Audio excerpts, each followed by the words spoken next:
పలికే పెదవి వణికింది ఎందుకో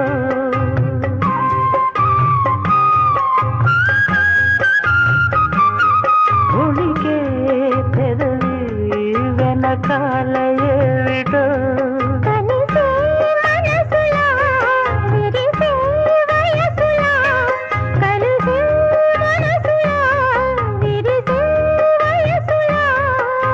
నీలి నీలి ఊసుల